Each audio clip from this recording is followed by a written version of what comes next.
Boa noite, pessoal que está entrando.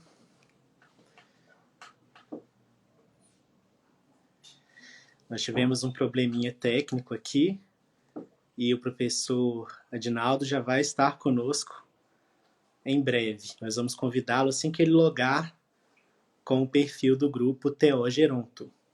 Vivi já está aqui conosco. Sejam muito bem-vindos todos. Ótima noite. Boa noite, Driele. Boa noite, Carol. Olá. Estamos só aguardando o professor Adinaldo logar no perfil do grupo TO Geronto e já vamos iniciar a live. Para quem está chegando, estamos um pouquinho atrasados porque houve um problema técnico, não foi possível logar com o grupo TO Geronto e, portanto, eu estou aqui com vocês nesse momento e vou convidar o perfil do grupo para darmos início à nossa discussão. Sejam muito bem-vindos e agradeço a compreensão de todos aí com esse pequeno imprevisto. Boa noite, Ricardo. Seja bem-vindo. Suelen, seja muito bem-vinda.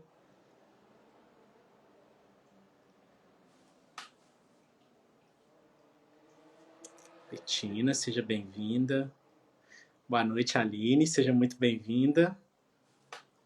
Agradecendo desde já a paciência de todos e a participação. Boa noite, Edna. Prazer tê-la aqui também.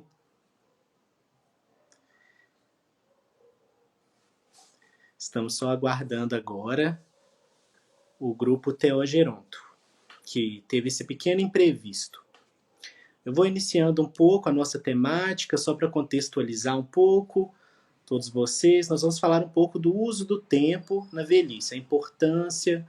Boa noite, Tânia, seja muito bem-vinda.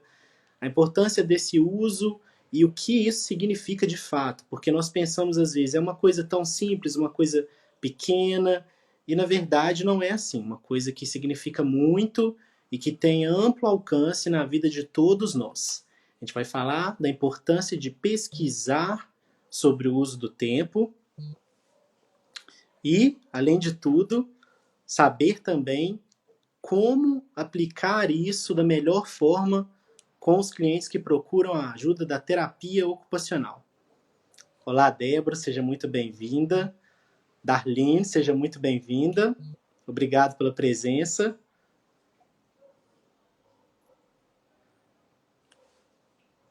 Mais uma vez quero agradecer a paciência de todos. Estamos um pouquinho atrasados devido a esse problema técnico com o perfil do grupo TO Geronto, por isso eu iniciei aqui a live. Mas já estaremos aí com a parceria do professor Edinaldo para falarmos sobre os nossos temas. Bem-vinda, Nandinha, seja muito bem-vinda por aqui também. Boa noite, Wesley, muito bom tê-lo aqui também. Mariana, seja muito bem-vinda, obrigado pela participação. Para quem está chegando agora, pessoal, nós tivemos um problema técnico com o perfil do grupo TO Geronto. Ele iniciaria a live e, devido a alguma questão que ocorreu, não foi possível iniciar no horário combinado. Então, estamos aqui aguardando o professor Adinaldo para que ele realmente contribua conosco, conforme combinamos. Já estaremos iniciando.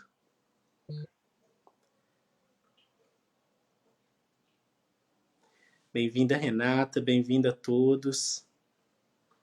Sejam muito bem-vindos. Agora o grupo TO Geronto já conseguiu fazer o login, pessoal. Já vou convidá-lo e iniciaremos. Finalmente, agradeço a paciência de todos. Já foi feito o convite, já está conectando. Olá, professor Edinaldo, boa noite. Oi, Luiz. Boa Tudo noite. bem? Depois de alguns percalços aqui com a tecnologia, né? Sim. Isso Até acontece, que são coisas isso. frequentes. E olha que a gente testou à tarde, hein? Pois é, mas Que faz bom que parte. por outro caminho conseguimos entrar, né? Então, Sim. Eu vi que você já estava cumprimentando as pessoas, desejando boa noite, né? Então, estou vendo o Marcelo Brandão também entrando aí, a Bruna Baviera. Uma boa noite a todos. Né? Em nome do Grupo Theo Geronto, eu queria dar as boas-vindas a todo mundo, agradecer ao Luiz por essa disponibilidade, essa prontidão também em compartilhar conosco a boa parte, né, dos estudos que ele tem feito ao longo desse período, né, já há algum tempo, e tão de pronto se colocou à disposição também para fazer essa live e discutir um tema tão importante quanto esse, né, do uso do tempo, principalmente agora nesse período de pandemia, né, Luiz? Sim. Então, o Luiz é terapeuta ocupacional, pós-graduado em gerontologia e saúde mental, né? Eu passo a palavra a ele também, porque ele pode também se apresentar, dizer do trabalho, né, se quiser, o local onde trabalha, como tem trabalhado como terapeuta ocupacional nesse período. É um prazer estar aqui hoje com o Grupo TO Geronto, com você, professor Edinaldo, que é uma grande inspiração na minha carreira, desde a época da graduação, e discutir sobre esse tema, que é um tema que eu pesquisei bastante durante a graduação, após a graduação, na minha pós-graduação em gerontologia, é uma honra mesmo. Eu espero que as pessoas possam ser sensibilizadas quanto ao tema, muitas vezes pouco discutido, mas extremamente necessário, principalmente na atualidade.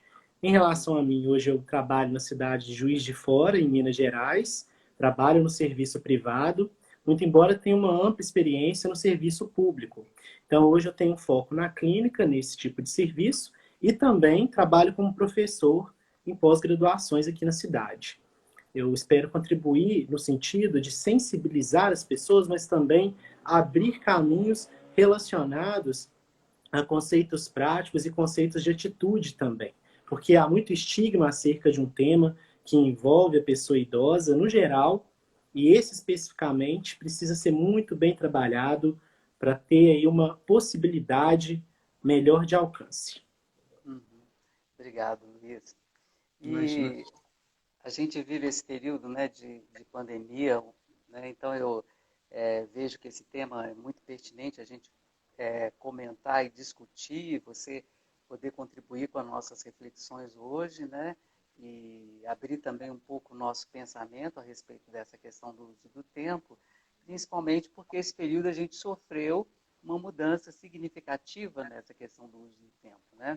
Então, a gente observa que o nosso cotidiano foi fortemente marcado por essa ruptura, essa mudança toda em relação à questão do ritmo das atividades.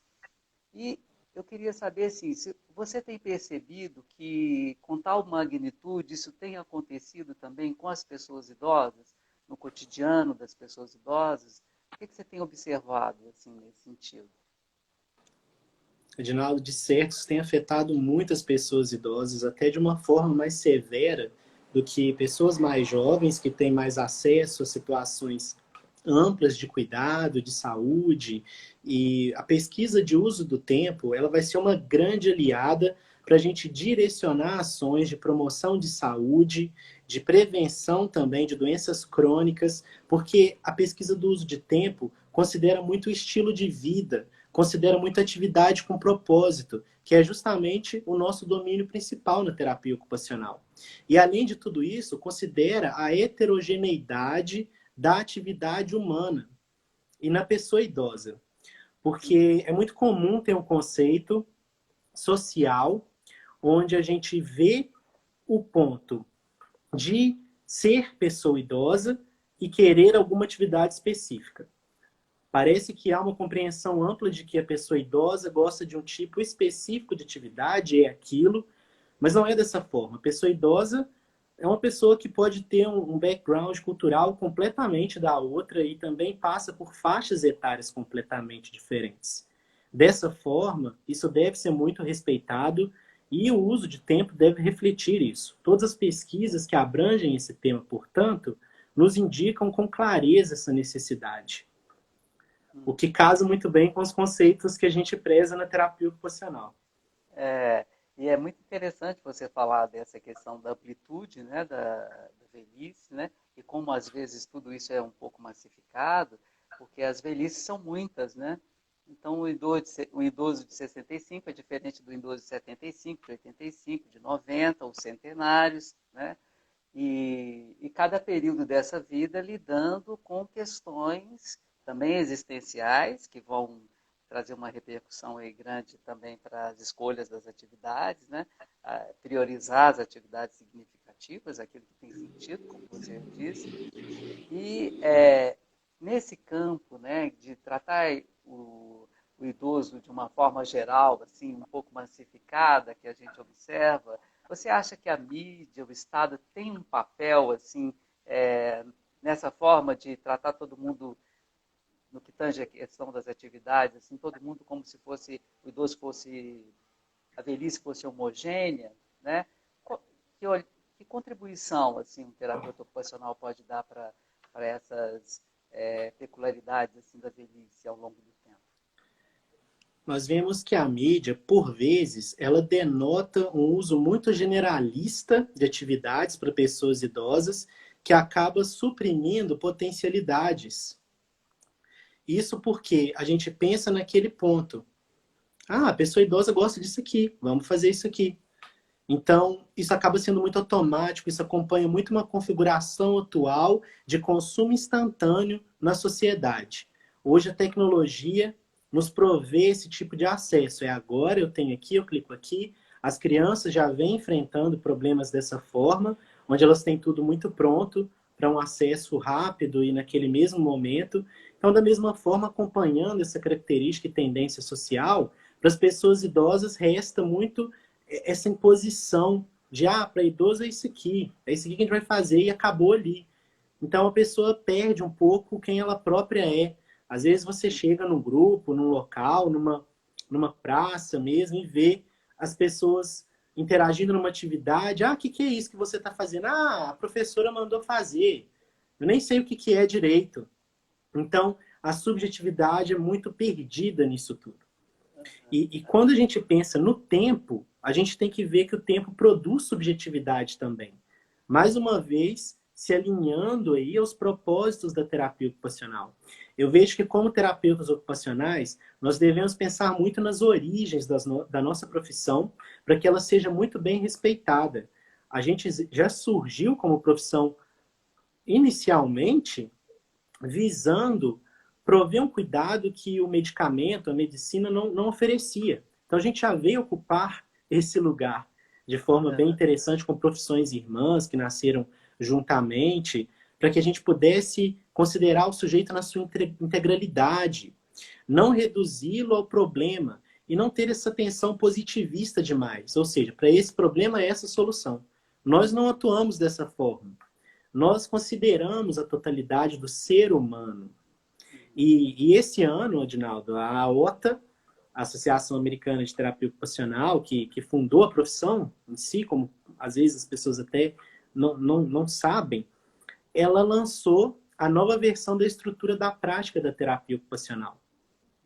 E quando a gente para entender o conceito de atividade com propósito, de domínio da terapia ocupacional em cima disso, atividade de vida diária, atividades instrumentais de vida diária, ter os fatores das pessoas, as habilidades, os contextos e os padrões sempre muito respeitados, nós conseguimos estar alinhados com esses pontos abrangentes à individualidade de cada um. É muito interessante isso que você coloca. Você usou a palavra até imposição, né? Às vezes é imposto para o idoso algumas questões, às vezes até uma orientação em relação ao cuidado com a saúde. Quando você tocou nesse assunto agora, me fez lembrar um congresso de geriatria e gerontologia aqui em Minas, há uns anos atrás, em que a gente teve a oportunidade de ouvir a Adélia Prado. E a gente sempre convidava idosos que pudessem falar da velhice em primeira pessoa, né? E a Adélia se dirigiu a gente, aos profissionais da saúde, dizendo o seguinte: o profissional da saúde nunca deve expropriar o paciente daquilo que ele tem de mais valioso, que é ele mesmo, né? E, e ela diz que é aí que começa, e aí entra nessa questão que você falou de subjetividade, e aí que começa o caminho da cura, né? E não só, porque quando o profissional ele tem essa atenção e esse respeito, ele também se realiza enquanto profissional, né? Que aí ela até fala, né, daquela questão do técnicos, né? A terapia vem de tem um radical grego que significa diante do sofrimento, e a clínica significa inclinar-se diante do sofrimento do outro. Então, me fez muito lembrar isso, né? E onde que a Adélia vai buscar essa questão? Ela vai beber isso lá em Ivan Illich, né? Que faz críticas assim muito interessantes sobre essa questão da saúde, em questões que você tocou agora. Ele fala dessa questão da iatrogenia clínica, né? Quer dizer, as condutas acabam piorando o quadro de saúde, porque a pessoa não é respeitada, né? Fala da iatrogenia também social, que é toda essa questão de patologizar tudo e medicalizar, então uma sociedade muito medicalizada. E a iatrogenia cultural, que é aquele momento em que o profissional da saúde não leva em consideração o saber do paciente, né? Então, é isso que você traz, é muito interessante, me fez lembrar dessas questões assim, tão importantes assim, que a Adélia tocou, que o Ivan Illich também faz uma reflexão muito profunda nesse sentido, e que tem uma relação próxima e direta também com a nossa prática, né?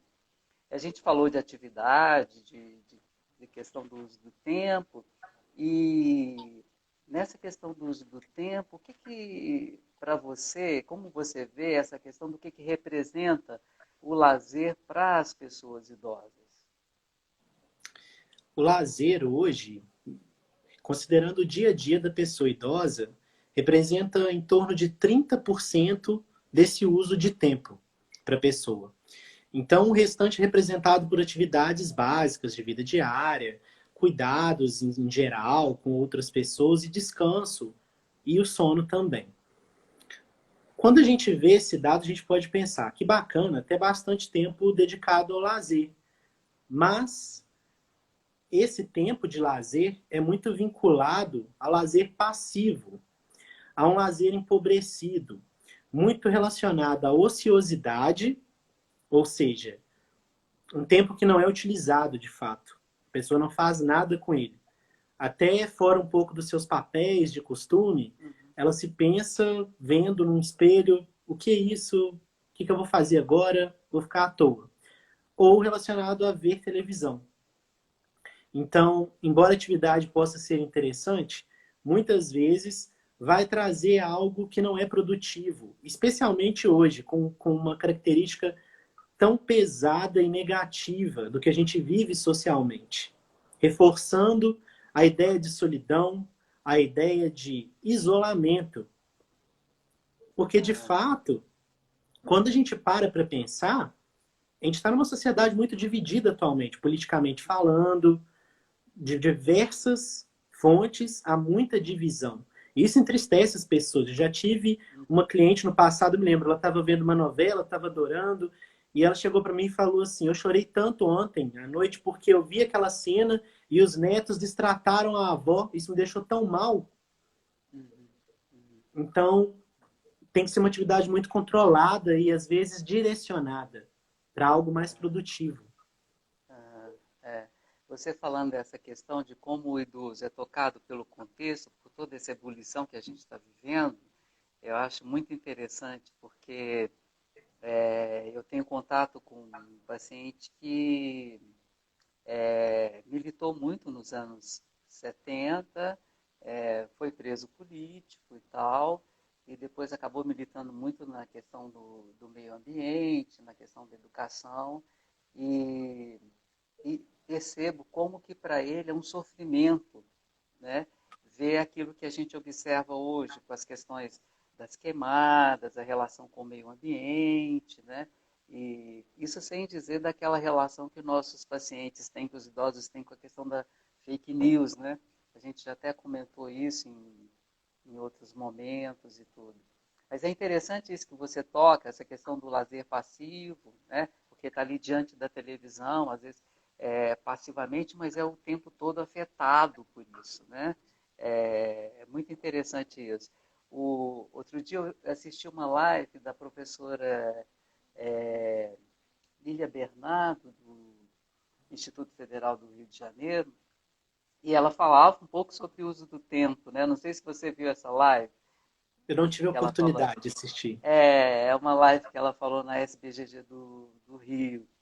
E ela citou alguns artigos, né, que assim, fazem até parte da biografia dos seus estudos e tudo, sobre a questão do uso do tempo.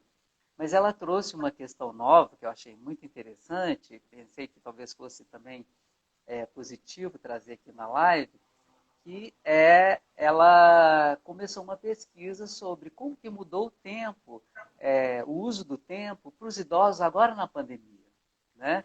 E aí eu vou falar uns dois tópicos para a gente poder discutir, que é o seguinte. Primeiro, entre aquilo que deixou de ser feito, em primeiro lugar, veio compras, segundo lugar, visitar amigos e terceiro lugar, viajar.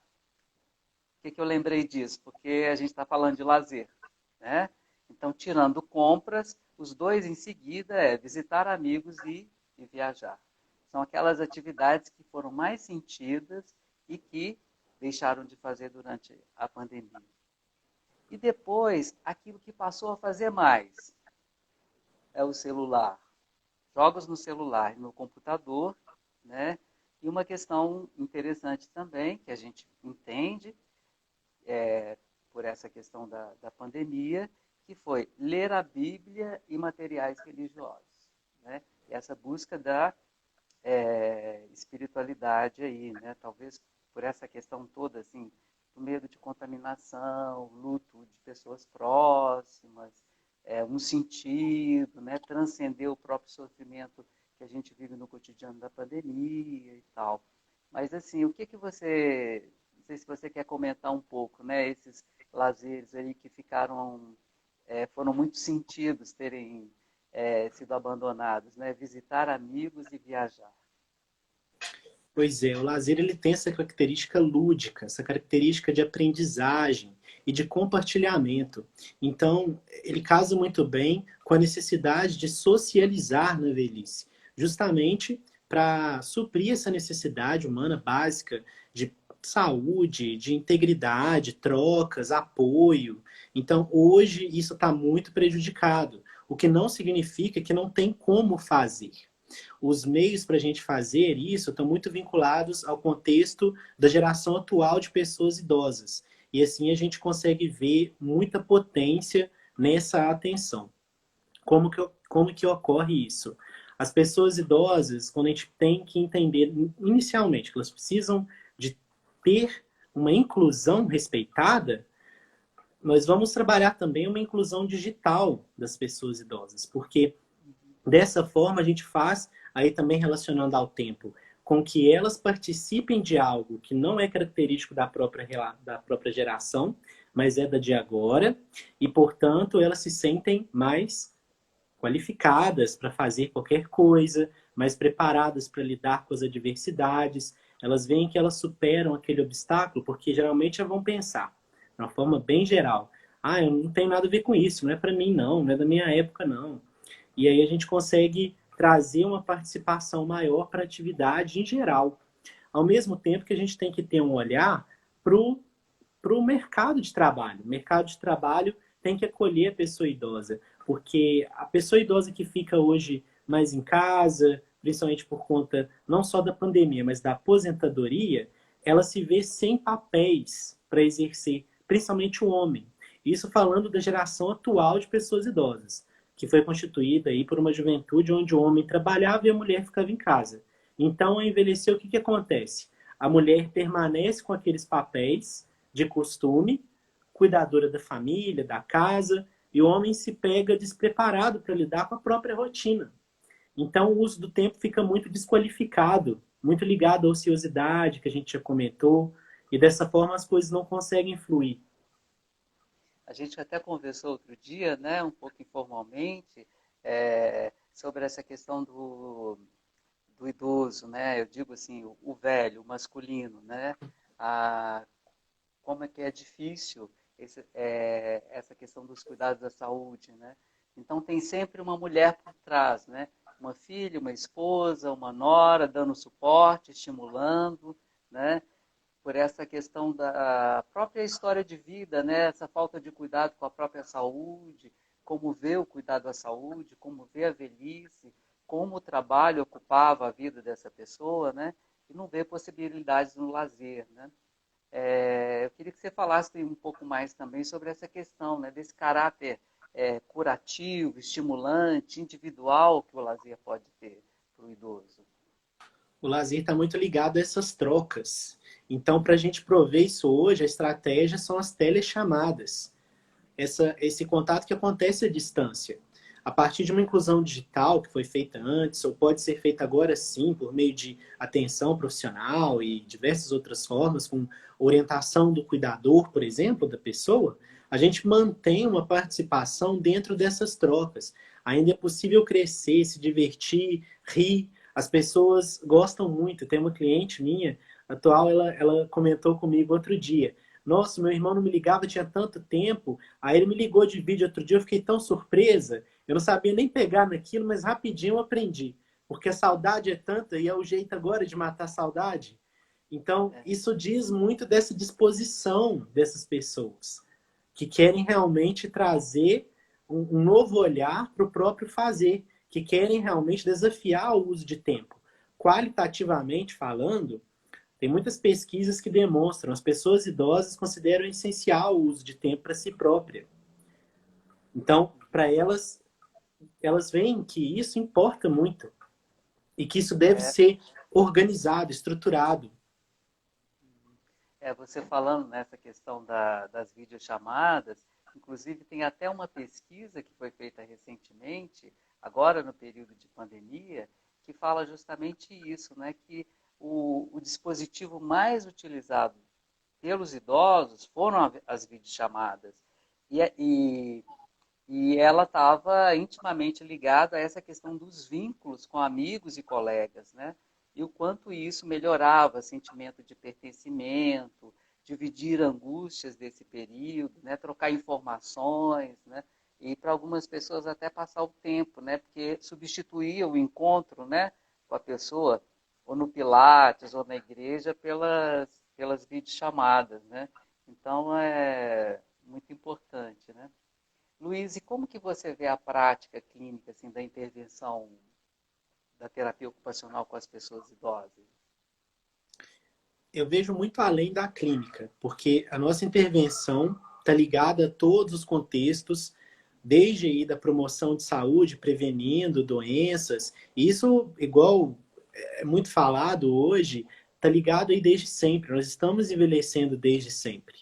Ou seja, é importante respeitar as limitações que vão surgindo naturalmente com o passar dos anos e prevenir os processos patológicos que não configuram o envelhecer por si só, o envelhecimento natural. Hoje a gente sabe que demência é uma grande questão no mundo. A cada 3 segundos, uma pessoa no mundo desenvolve demência. Então, todo mundo pode ser afetado. A questão da velhice não está tão longe quanto se pensa. E são, às vezes, pessoas que são muito isoladas no futuro, sendo que isso está muito próximo da gente, tanto por meio de alguém que a gente conhece, quanto também pela nossa própria história. Então, a intervenção da terapia ocupacional vai se ligar muito fortemente a essa promoção, utilizando o nosso conhecimento da importância e domínio sobre as atividades com propósito, atividades significativas, enfim, e também na reabilitação, em equipes multidisciplinares, trabalhos vinculados a olhares múltiplos de vários profissionais, sempre levando o nosso diferencial, que vai considerar a pessoa naquela integridade. É uma coisa que eu queria fazer um parênteses também, você trouxe a questão do manejo da própria saúde. E o novo documento da OTA, em 2020, coloca isso claramente. Agora, a administração da própria saúde é considerada uma ocupação como um todo, separado das atividades instrumentais de vida diária. Então, isso tomou uma importância muito maior nesse momento, mais do que nunca. A pessoa tem que saber lidar com isso. Para o homem é um desafio. na atual geração de pessoas idosas, como a gente exemplificou. Mas todos devem ter muito essa concepção bem definida e treinada quando não há uma clareza em relação a isso.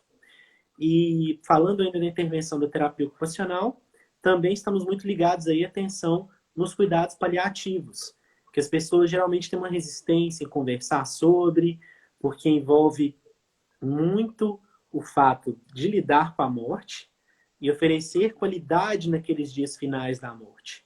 Não só qualidade de vida para a pessoa, que é realmente uma, uma participação ali vinculada à família, mas também com todo o contexto, para que isso se torne mais fácil de lidar e que seja mais preparado. Nossa atuação é muito forte nisso. Então, assim, de forma geral, a gente tem que assegurar uma rede de apoio muito bacana, a participação social adaptada de hoje, que ocorre sim por meio da tecnologia, e garantir esses acessos, para que as pessoas idosas tenham cada vez mais possibilidades dentro do uso do próprio tempo. É uma coisa que a gente estrutura muito bem, em consonância a esses conceitos da importância do tempo. Sim. Você falou de subjetividade, individualidade, e como respeitar isso aí para o idoso? Tem uma atividade certa? A atividade certa é a atividade certa para a pessoa idosa. Então, lembrando novamente do básico na nossa profissão, de avaliar o perfil ocupacional, avaliar o desempenho ocupacional daquela pessoa, saber quem ela é e, nesse momento, evitar um pouco o teste padronizado. A gente não vai chegar para os nossos clientes, sejam eles indivíduos, populações, enfim, e já aplicar aqueles testes que são muito importantes antes de criar um vínculo. A gente precisa antes estabelecer essa afetividade, essa relação de confiança, para que haja a aliança terapêutica e aí sim a gente possa entrar com questões mais padronizadas, mais fechadinhas e que não são tão humanas no seu contato. Eu vejo isso como fundamental para que a gente respeite. E sempre sabendo dessa história de vida, a gente consegue direcionar mais esse uso do tempo também. Eles vão contribuir, né, Luiz, para montar esse perfil, né? Mas não é só, né? Não é só esses testes, né? Mas assim, são importantíssimos para a construção desse perfil quando a gente avalia e depois também para poder acompanhar. Mas eu entendo muito isso que você está falando, né? Me fez lembrar que uma paciente, né? Porque assim, eu aprendi também na faculdade de sempre perguntar ao idoso como que quer ser tratado, né? E às vezes nessa resposta ali está um caminhão de informações para a gente, né? Conhecer essa pessoa e saber os direcionamentos, o lugar que essa pessoa ocupa e quer ocupar no mundo, né?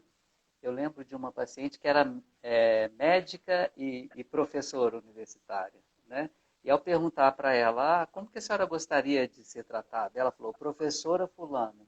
Então, só o fato de ter colocado professora fulana e não doutora fulana já indicou o lugar que ela ocupa, a questão do papel, né? Então, isso aí é muito importante também, esse detalhe que você está falando aí, né? E na sua experiência, como que você enxerga, Luiz, essa congruência, né? Esse respeito à subjetividade, às atividades realizadas, ainda tem o contexto do paciente? Eu acho que, antes de mais nada, a gente não deve nunca, considerando essa subjetividade, quem é essa pessoa para quem o tempo é tão importante, devido à experiência de vida maior, a gente nunca deve infantilizar a pessoa idosa. Nós, como terapeutas ocupacionais, que fazemos análise de atividade, que entendemos as necessidades individuais de cada um, temos muita capacidade para engajar a pessoa nos processos de construção do próprio cuidado, como também para adaptar aquela atividade para a necessidade dessa pessoa. Então, por exemplo, eu quero trabalhar questões cognitivas com o meu cliente em determinado momento. Eu vou fazer um jogo de memória com ele, em vez de comprar um jogo, que geralmente é mais voltado para esse perfil infantil, e perguntar para esse cliente sobre o que você gostaria que eu colocasse aqui para você de tema. Qual tema você gostaria de abordar? E vamos fazer maior também, para que ele consiga enxergar. A perda de acuidade visual é natural no processo de envelhecimento. Tem uma perda, isso tem que ser respeitado. A gente tem que lidar com papéis e objetos em geral maiores, para que a pessoa tenha o seu lugar respeitado. A gente nunca deve infantilizar esse cuidado. Além disso, é importante também a gente ver atividades que, de modo geral, podem trazer muitos benefícios. A atividade física, é claro, para todos nós, ela não vai trabalhar só aspectos de habilidades motoras.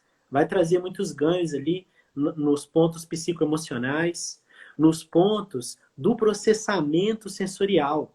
O processamento sensorial é algo que veio aí da teoria de uma terapeuta ocupacional famosíssima americana, a Ayers, e eu acho que falta um pouco de elo dentro da gerontologia com esse conhecimento aqui no Brasil.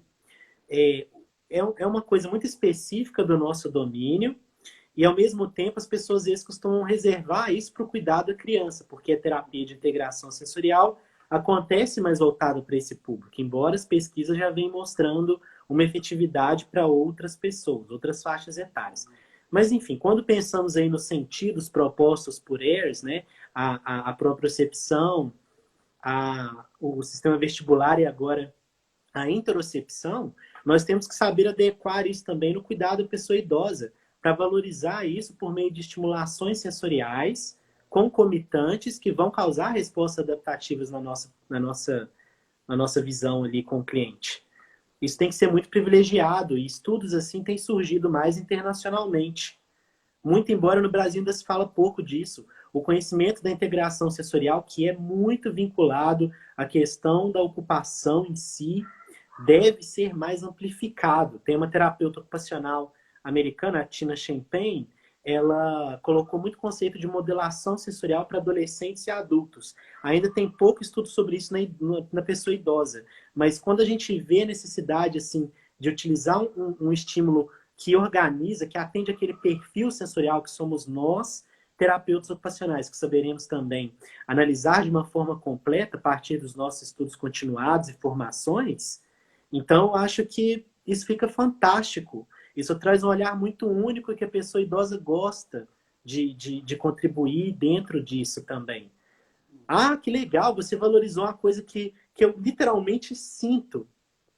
Isso é muito rico, é muito rico. É uma teoria muito rica que merece estudos, merece formações, investimento, para que a gente consiga ampliar para todos os pontos de atenção da terapia ocupacional. Além disso, a gente tem também as atividades de estimulação cognitiva, que são muito amplas, vão trazer aspectos vinculados aí a diversos pontos de funções mentais, prevenindo a demência, etc. E eu vejo o grupo como um lugar onde isso se torna muito possível, isso tudo, além de prover a socialização. Então, eu não sei como é que está o tempo, mas eu quero falar mais de grupo também. Pois é, pode falar. A gente empolga. Qual é a atividade assim, que geralmente você desenvolve em grupo? Assim? O que você acha Eu, ve- interessante assim, focar e ressaltar nessa questão da, da intervenção assim, com grupos? eu vejo o grupo como um lugar onde a criatividade é o limite. Então, quando a gente entende que um grupo se constrói, que não sou eu, não é você, não é nenhum terapeuta ocupacional que vai fazer esse grupo se constituir como tal, e sim os sujeitos participantes, partindo aí de um olhar mais homogêneo, por exemplo, onde eu coloco clientes com determinado quadro diagnóstico para interagirem, trocarem, se identificarem e definirem as atividades que desejam executar, respeitando a subjetividade. Então, eu não vejo muita limitação, não, para o alcance do grupo. Eu vejo que a gente tem como conquistar muita coisa vinculada à socialização, vinculada às trocas afetivas. Quando a gente pensa na questão também do processamento sensorial, nós vemos que nos grupos há atividades que permitem muita troca por meio do contato, quando isso é possível, físico, utilizando atividades ali mais amplas para trabalhar aspectos também mais globais. A gente não vê realmente coisas que vão se limitar, e sim que vão crescer a partir de uma tensão de facilitação que a gente faz com esse grupo. E a gente se surpreende, né, Luiz? Você deve passar por essas experiências também, de se surpreender com a resposta do grupo, né? Eu lembro aqui, o ano passado eu tive uma experiência junto com a TO, a Angélica Alves. A gente foi desenvolver uma atividade numa ILPI, e predominantemente é uma ILPI de senhoras, e essas senhoras, grande parte, foram empregadas domésticas, porque a origem dessa ILPI era para abrigar domésticas que não tinham lar, né? Vinham para a cidade grande trabalhar, trabalhava na casa do patrão a vida inteira, os patrões morriam, e depois ela não tinha para onde ir, né? Morava na casa, não constituiu família, não teve uma vida própria e tal. E a maioria semi-analfabeta, né?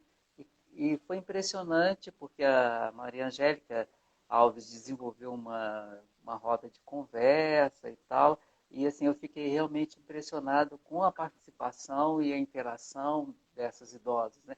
E chegava a ter senhoras de 101, 102 anos, né? Então o grupo realmente surpreende, né? Além do grupo, além desse tipo de roda de conversa, que outro tipo de atividade você desenvolve também em grupo com os idosos?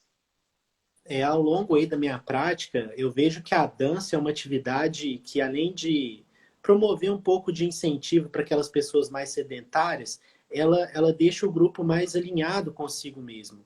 Eles conseguem participar de atividades que estão promovendo uma alegria naquele momento, que pode partir também de um ponto de interesse de um membro específico ou de membros, utilizando músicas específicas, ou coisas mais organizadas, menos soltas, digamos, por exemplo, a dança circular.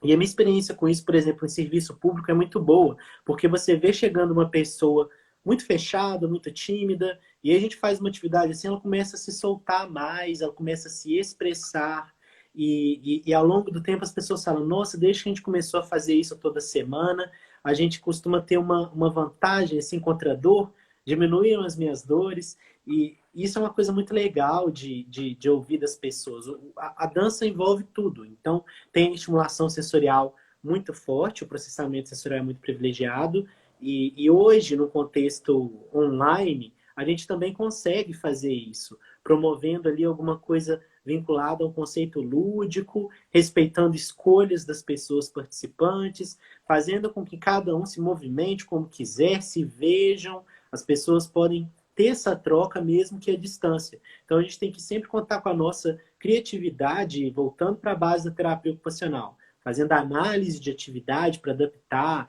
orientar bem aquela pessoa antes para que seja muito bem feito dentro da capacidade de participação, porque a gente não está falando de bem feito aqui com o conceito de padrão social, nós não atendemos a isso. Participação tem níveis, a pessoa vai participar às vezes só assistindo, isso já é muito rico, isso já vai ser transformador para a vida dela. Então, é sempre ter esse olhar. É possível sim. A minha profissão me dá bases para configurar coisas que vão além, desafiam o próprio entendimento das pessoas, que depois você surpreendem. Além da dança, tem também um outro ponto que eu gosto muito aí de focar durante a minha carreira, principalmente em grupo de pessoas idosas, que são as técnicas de reminiscência. São as pessoas fazerem aquilo que elas sempre fizeram, contar a própria história. Você pode pegar um sujeito menos participativo, trazer para o coletivo, desde que ele esteja à vontade, claro. Isso tem que sempre ser acordado. Então, a gente pode também vincular com fotografias do grupo inteiro, de família, certo? Colocar a música também, quando há mais comprometimento, e a gente quer trazer aquele sujeito. Quem é aquele sujeito? Onde está aquele sujeito? Às vezes a pessoa precisa de ser lembrada. E os recursos sensoriais, uma vez que as nossas vivências são basicamente sensoriais, e isso traz aí afeto, memória, a gente tem que investir muito nisso. A gente tem que ter essa visão voltada para a importância desse tipo de coisa. E na atenção também fora do grupo, um pouco, mas individual, onde a família pode participar, construir de acordo com a vontade do sujeito. Ele pode escolher escrever a história ou ter alguém que escreva por ele. As habilidades Falando trabalhadas são memorial, né? isso, sobre o memorial. A Aham. questão de construir um memorial. porque é uma coisa que realmente motiva muito, muda o conceito que a pessoa tem sobre si, e vinculando também com uma dúvida que surgiu aqui em relação ao manejo da própria saúde. A pessoa já está desmotivada quando a gente chega até ela, geralmente, quando a gente está numa tensão com algum cliente. E aí você começa a motivá-la com essas questões, então ela começa a saber que ela tem uma capacidade além do que ela imagina. E assim a gente promove também, a partir dessa autoestima que se cria, desse vínculo com o passado, uma história de superações, conquistas, uma capacidade de fazer mesmo por si. E não Então, eu só acho o que isso abre paciente, muito caminho. Hã? e não só o paciente passa a perceber essas outras habilidades e capacidades, né? Mas também um familiar que né? Às vezes é comum a gente ouvir de um neto, de uma filha, oh, não sabia que o vovô dava conta disso, ou que papai ainda Sim, lembrava disso, conseguia fazer isso, né? Então, assim, recupera um pouco esse paciente também ali para a família e tem um pouco também esse resgate, né? Não sei se você tem sim. alguma experiência assim também no memorial, né? Que você desenvolveu isso de uma forma assim tão profunda com os pacientes. Tem sim. Tem uma experiência com autorização da cliente amiga, que até está me assistindo hoje. Um beijo para a Cris. Ela iniciou recentemente uma proposta de memorial orientada à distância com o pai. E a mãe dela está escrevendo essa história e o pai está relatando. E ela disse que ele também tem apresentado mais alegria, mais empolgação, perguntado sobre isso. Que dia que a gente vai falar? Eu quero falar mais. Eu quero que se torne Ah, mais conhecida essa parte que você ainda nem conhece. Então, são coisas que vão surgindo. A pessoa, às vezes, no caso, tem um quadro em processo já de senilidade, e a pessoa, às vezes, acaba esquecendo de certos pontos. Então, isso também vem à tona. Isso apropria muito a atualidade daquela pessoa, aquele momento em que ela se encontra. Então, é um recurso muito fantástico. Esse exemplo que eu trago, ele é recente e já houve essa fala positiva que ela me autorizou a trazer aqui. Um aham. beijo para a Cris.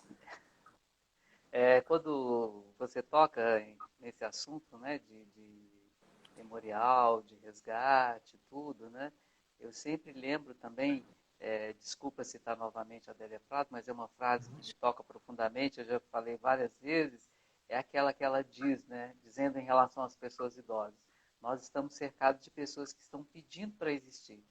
E às vezes essa reescrever a própria história, retomar, né, enquanto porque quando ele conta, ele é protagonista, ele está ali no local do saber, né? Sai daquele local que o tempo todo recebe cuidado, ele tem a voz, né, para poder contar. Então é outro tipo de experiência e lugar. E aí provoca isso que você está dizendo aí, né? Que esse senhor fala, que dia que eu vou poder contar outra vez, né? Quer dizer, e essa experiência positiva vai se reforçando, né? Ao longo do processo, né? Com certeza.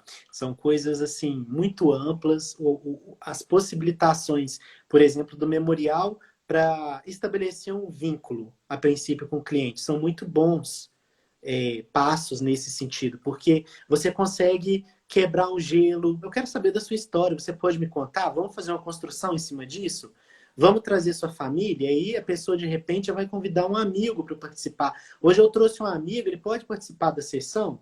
Porque nessa sessão Aham. agora eu quero que ele participe para contar umas coisas que eu nem me lembro muito bem, mas eu quero lembrar. E aí a pessoa vai lá, fala e se diverte com aquilo de uma forma tão natural, espontânea, que você vê de outra forma, porque o cliente com você e com a pessoa com a qual ela tem intimidade, faz parte da história de vida dela, é uma outra coisa.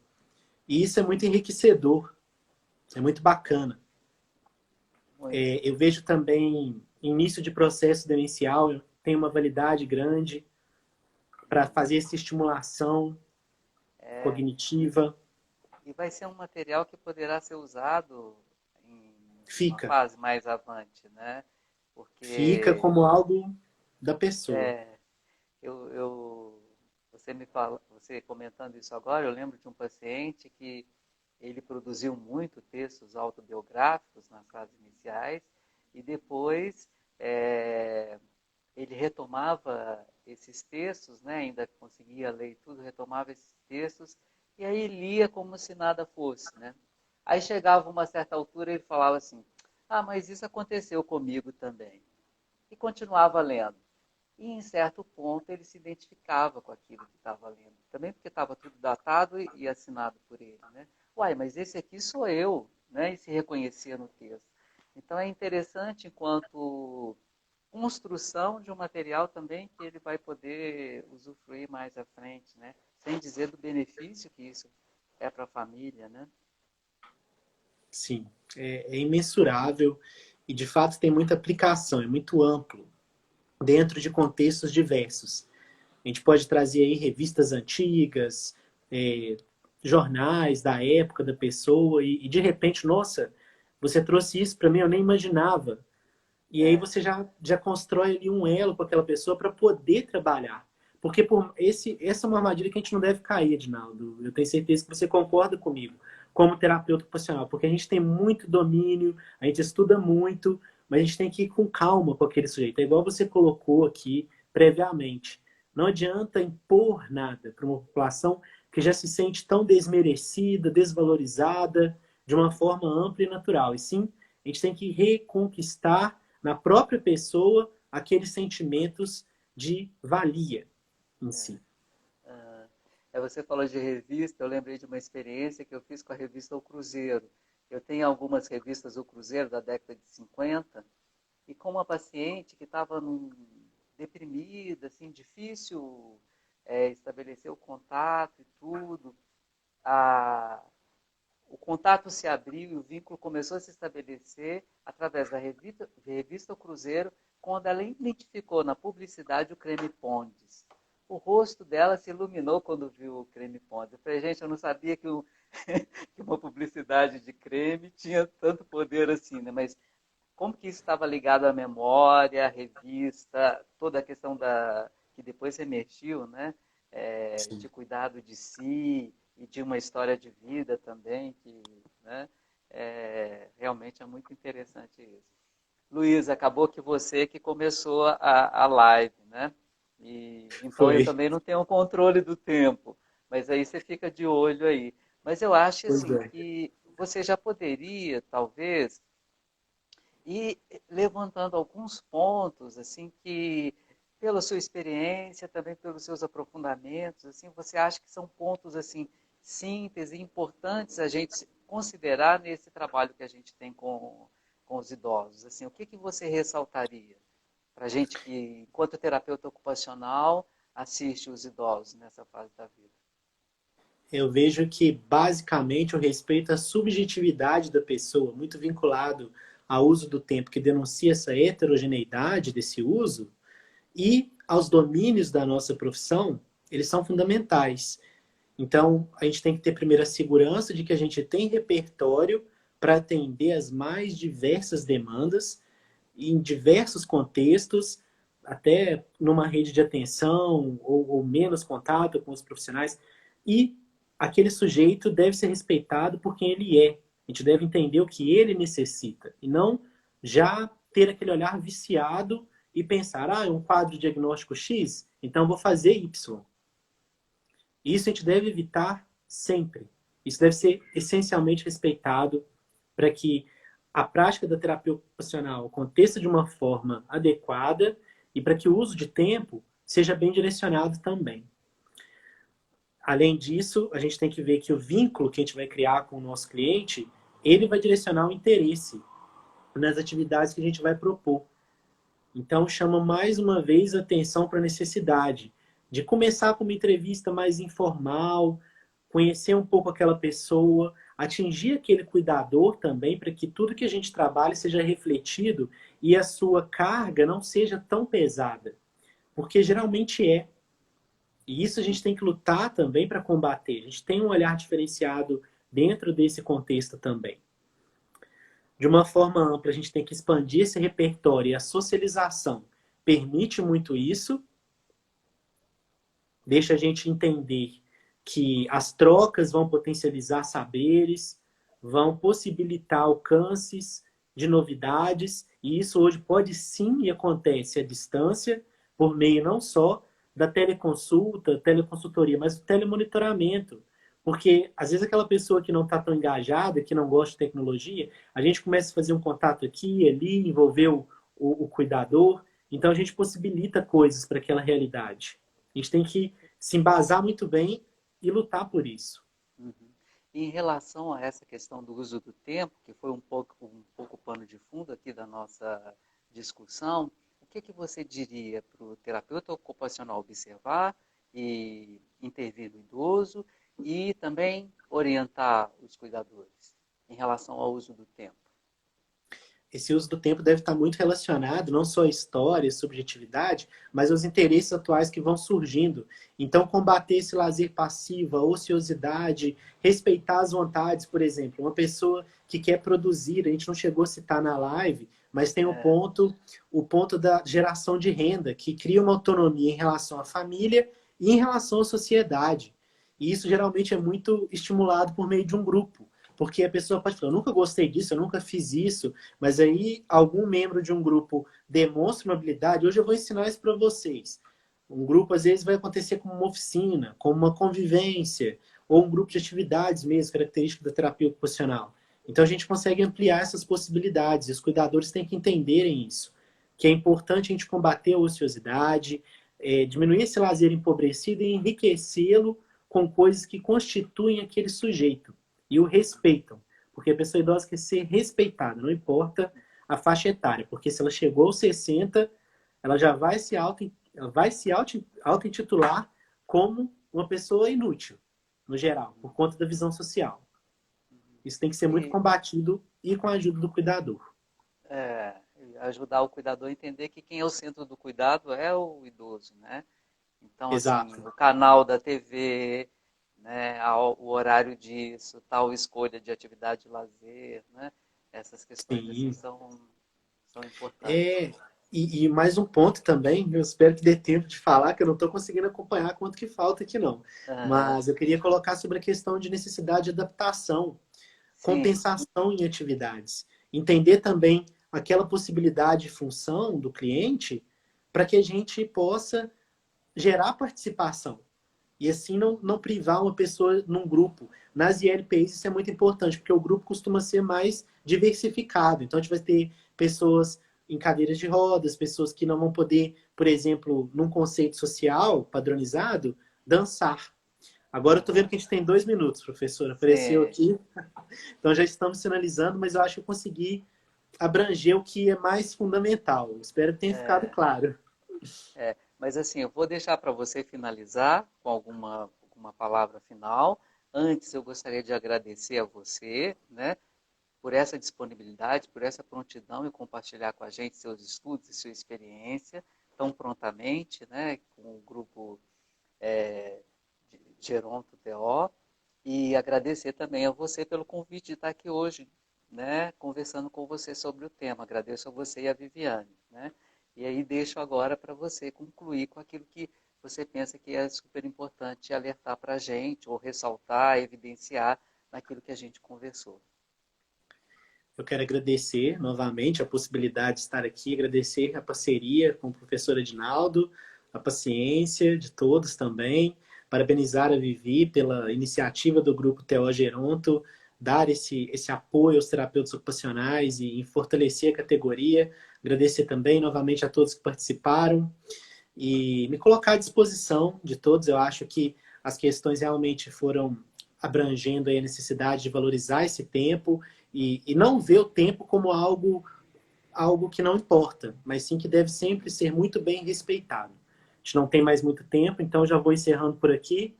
Agradeço novamente e me Se coloco alguém à precisar de disposição. referência, pode te pedir então depois, Fique à pode te vontade, procurar, né? Que pode você ficar tem à várias vontade. referências interessantes sobre o uso do tempo. Contem comigo, pessoal. Um abraço. Abraço, Obrigado, Edinaldo. Luiz. Tchau para todos. Tchau.